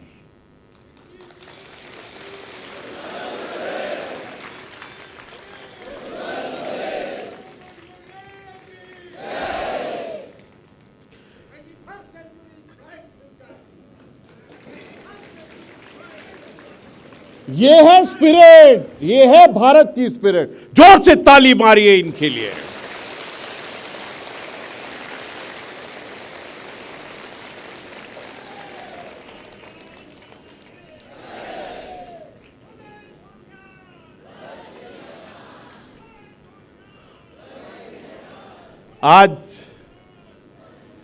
आज सचमुच इतने शुभ अवसर पर, इतने पवित्र अवसर पर जब अखंड दीपक शताब्दी समारोह और अगले 3 साल के संकल्प और ये जो समारोह का वातावरण इकट्ठा सब आत्माओं ने मिलकर किया है, इसमें डॉक्टर चिन्मया जी ने इतने सुंदर हमको सोच विचार और धारणा दिए हैं। जब वो बोलते हैं तो इतना अच्छा लगता है मेरे को। तो मैं एक दिल की बात कहूं आपको, मेरे को तो जब मैं डॉक्टर चिन्मया जी को देखता हूं तो मुझे तो पूर्ण रूप से विवेकानंद जी का ही रूप लगते हैं। ये ताली उस लेवल की नहीं है जिस लेवल की मैंने बात की है।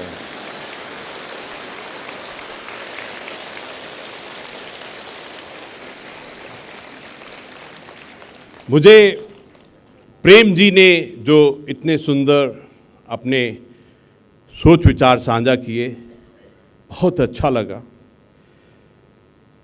कभी कभी प्राकृतिक का खेल इतना सुंदर लगता है कि आज हमारे साथ में डॉक्टर ओम जी बैठे हुए हैं,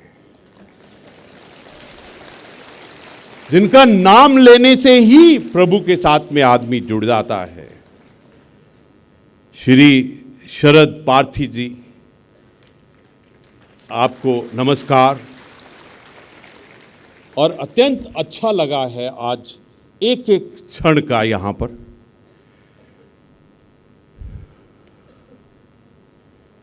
मैं इस विश्वविद्यालय के कुलाधिपति डॉक्टर प्रणव पांड्या जी को भी अपना हार्दिक अभिनंदन करता हूं।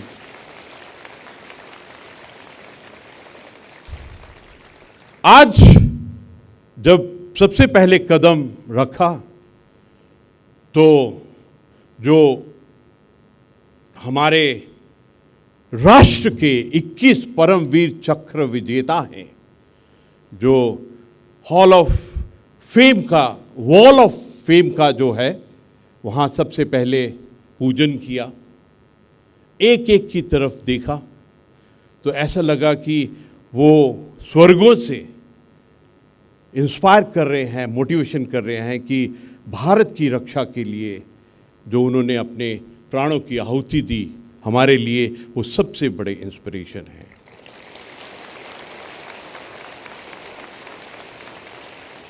कभी कभी ऐसा लगता है कि ये जो शिव जी का त्रिशूल है, मैं तो हर एक चीज शिव जी के त्रिशूल के थ्रू ही देखता हूं, क्योंकि चंद्रयान वो भी 3, जहां पर लैंड किया वो भी शिव शक्ति, ये जो 21 योद्धाओं का वॉल ऑफ फेम बनाया है 2 और 1 वो भी 3, तो G20 को 2 एक ऐड करके 21 और उसको भी 2 और 1 3 किया है, वो भी अपने आप में ही है। कभी कभी ऐसा लगता है कि ये 3 तलाक भी खत्म किया है, उसमें भी 3 कभी कभी ऐसा लगता है ये आर्टिकल 370 उसमें भी 3, आर्टिकल 35A उसमें भी 3। ये सब प्रभु का, ब्रह्मांड का खेल है। जोर से ताली तो बजाइए।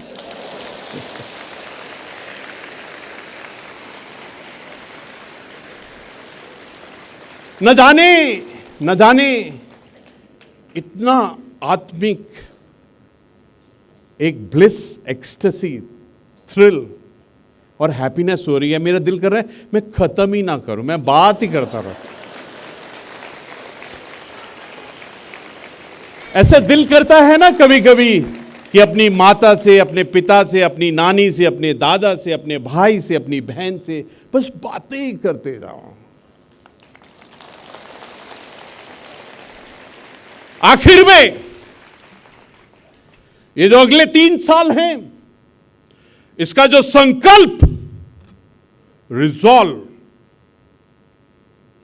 मांगता है परसेवरेंस, डेडिकेशन, कमिटमेंट, मांगता है आपकी पैशन, लगन, मांगता है आपकी साधना और संकल्प।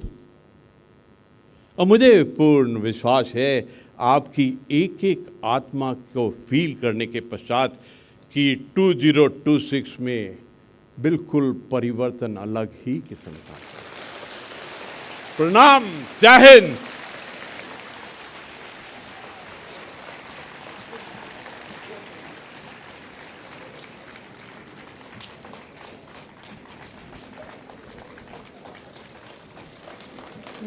आज के इस ऐतिहासिक संबोधन के लिए अपनी करतल ध्वनियों से एक बार हृदय से आभार, धन्यवाद।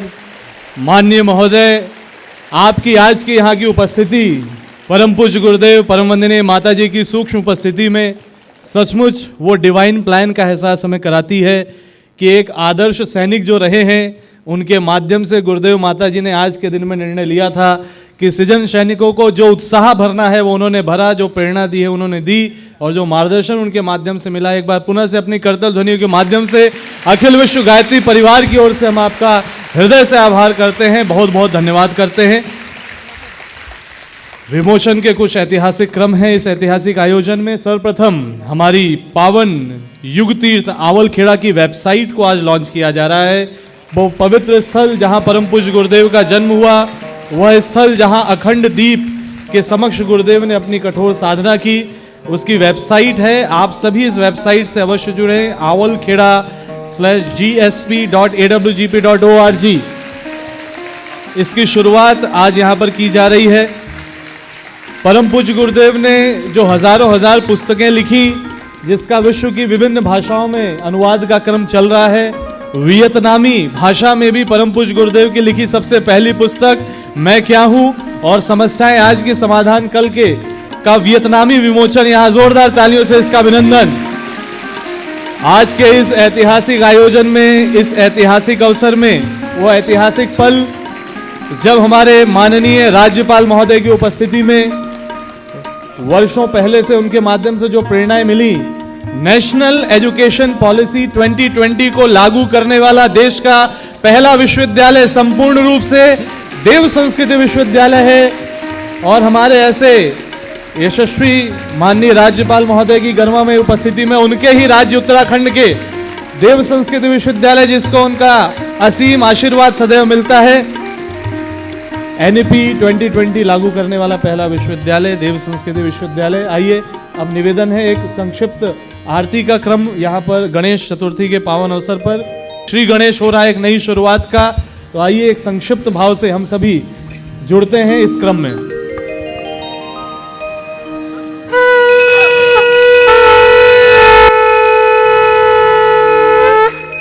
जय गणेश जय गणेश जय गणेश देवा, माता जाकी पार्वती पिता महादेवा। जय गणेश जय गणेश जय गणेश देवा, माता जाकी पार्वती पिता महादेवा।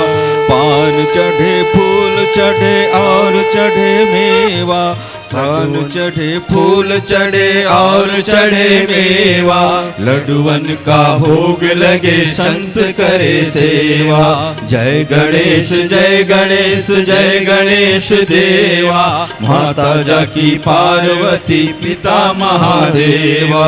हार चढ़े फूल चढ़े और चढ़े मेवा, हार चढ़े फूल चढ़े और चढ़े मेवा। शूर शाम शरण आए सुफल कीजे सेवा। जय गणेश जय गणेश जय गणेश देवा, माता जाकी पार्वती पिता महादेवा। माता जाकी पार्वती पिता महादेवा। कर्पूर गौरम करुणावतारम, संसार सारम भुजगेन्द्रहारं। सदा वसन्तं हृदयारविन्द्रे, भवं भवानी सहितं नमामि। त्वमेव माता च पिता त्वमेव, त्वमेव बन्धु च सखा त्वमेव। त्वमेव विद्या द्रविणं त्वमेव त्वमेव सर्वं मम देव देव त्वमेव सर्वं मम देव देव। आइए स्मृति चिन्ह यहाँ पर हमारे आज के कार्यक्रम के मुख्य अतिथि महोदय माननीय राज्यपाल उत्तराखंड लेफ्टिनेंट जनरल सेवानिवृत्त श्री गुरमीत सिंह जी को प्रदान किया जा रहा है। हम सभी अपनी करतल ध्वनियों के माध्यम से जो ऊर्जा, जो उत्साह, जो उमंग उनका आदर्श जीवन हमें देता है, आज एक एक गायत्री पर्जन को उसी ऊर्जा, उत्साह, उमंग को लेकर जन जन तक जाना है। घर घर यज्ञ, घर घर संस्कार, घर घर गंगा, घर घर हरिद्वार। परम पूज्य गुरुदेव के हस्तलिखित गायत्री मंत्र के हस्ताक्षर है जिस चित्र में माँ गंगा का पवित्र जल, रुद्राक्ष की पवित्र माला और साथ ही साथ यह देव संस्कृत विश्वविद्यालय अखिल विश्व गायत्री परिवार और इस आयोजन की स्मृति दिलाता है, यह स्मृति चिन्ह। और आप सबकी तालियां, करतल और उसके भाव इसके साथ जुड़ रहे हैं। आज के हमारे कार्यक्रम के विशिष्ट अतिथि माननीय वित्त मंत्री उत्तराखंड श्री प्रेमचंद अग्रवाल जी को भी स्मृति चिन्ह प्रदान किया जा रहा है। घर घर यज्ञ, घर घर संस्कार, घर घर गंगा, घर घर हरिद्वार, देव स्थापना का चित्र और साथ ही साथ भावपूर्ण यहाँ पर यह देव संस्कृत विश्वविद्यालय में ही निर्मित स्वावलंबन प्रकल्प का स्मृति चिन्ह। आइए आप सभी और हम सभी आज के इस ऐतिहासिक अवसर की प्रेरणाएं लेकर के अपने स्थान पर राष्ट्रगान के लिए पहुंच रहे हैं। सावधान की मुद्रा में आ जाएं। राष्ट्रगान प्रारंभ।